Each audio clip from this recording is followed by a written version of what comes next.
দাবি করে বিয়ে শাদিতে যে বৈরাত কান আমরা খাই, এই বৈরাত খাওয়া হারাম। দাবি প্রত্যক্ষ পরোক্ষ বৈরাত দাবি করা মস্ত বড় ডাকাতি।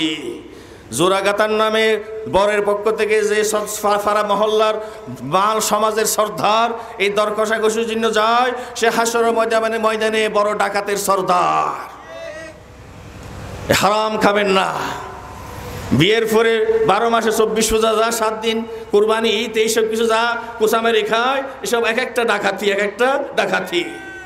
আমরা যারা ওলামায়ে কেরাম, আমরা ওয়াজে অগ্রিম নিলাম, আসতে পারলাম না, ফেরত দিলাম না, এটা বড় বলের, এটা দজ্জালের স্বভাব ছাড়া আর কিছু হতে পারে না। ওয়াজের দাওয়াত নিলাম, অগ্রিম নিলাম, আসতে পারলাম না, মাহফিল হলো না, খবর দেওয়া হলো, ফেরত কোথায়? কার আমল হবে? কোথায় আমল হবে? এই জন্য আল্লাহর ওয়াস্তে বলতে চাই, মেহেরবানি করে এখনো কিছু ওয়াজের ফ্যাশন এই উপকূলীয় এলাকায় আছে, আপনাদের মাধ্যমে শুধু আমরা মতো কিছু মৌলভী সাহেবের পকেট ভরে নামাজির সংখ্যা কমে যাচ্ছে, হারাম বা কমতেছে না, বন্ধ হচ্ছে না। অতএব মেহেরবানি করে আমি দীর্ঘায়িত করবো না, আপনাদের কষ্ট হচ্ছে, কষ্ট হবে। আমি তো আমার জন্য বলতেছি, কী করতাম, আমার জন্য আমল হয় আপনারা মাফ করবেন, মনে কষ্ট হবে না, আমি তো রুগী মানুষ, আমার তো দরকার, আমার কথা দিয়ে আল্লাহ আমাকে হেদায়েত দান করেন।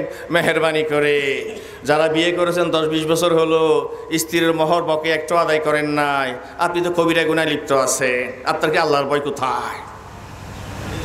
বাপ মারা গেল 10 বছর, বোনের হকটা দিলেন না কেন? আপনার কিসের তাহাজ্জুদ গুজার, হজ যাকাত সব তো দুঃখাবাজি। হ্যাঁ, বোনের হক তো দিচ্ছেন না, রাজাহালি বাজারের পাশে জায়গায় দিচ্ছেন না, বিটায় দিচ্ছেন না, কাঁঠাল গাছে নারিকেল গাছে দিচ্ছেন না, ও কোথায় কোনে ডুবা আছে, পড়ে আছে, খালের কিনারে ভাঙতেছে, ওখানে কি বোনের হক দিচ্ছেন? আপনি নিঃসন্দেহে একজন জালেম, জাহান্নামের বাসিন্দা। ক্বালা রাসূলুল্লাহ সাল্লাল্লাহু আলাইহি ওয়াসাল্লাম, মানিকতাতা হাক্কারিমি হাক্কামরিম বিয়ামিনি আওজাবাল্লাহু লাহুন নার ওয়া হারামা আলাইহিল জান্নাহ।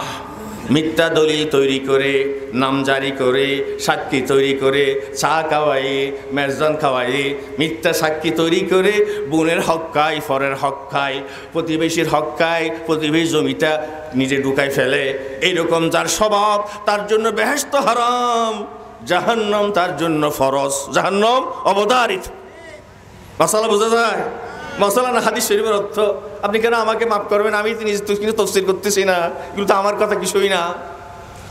ক্বালা রাজুলুন ইয়া রাসূলুল্লাহ, প্রশ্ন করেন ইয়া রাসূলুল্লাহ একজন, সামান্য টাকা, এটা রাজাহালি বাজার না বাজারটা, হ্যাঁ আরব শাহ বলে, আরব শাহ বাজার, সামান্য আরব শাহ বাজারে মাত্র একটা সাইড দোকানের 20 টাকা, 2 কিলি ফান 10 টাকা, এরকম সামান্য বিষয়, আর দিচ্ছি না।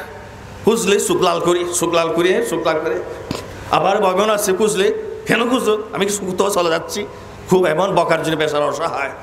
এখন সামান্য এরকম আত্মসাৎ যদি করে, ক্বালা রাসূলুল্লাহ সাল্লাল্লাহু আলাইহি ওয়াসাল্লাম, ওয়া ইন কানা কদিয়াম মিন আরাক, হাল চাষে গরু ফিটার জন্য যে মামুলি একটা গাছ আছে না, গাল লাকড়ি, এরকম একটা গাছের ডাল যদি মালিককে না বলে গসব করে, তার জন্য বেহেশত হারাম। কিসের তো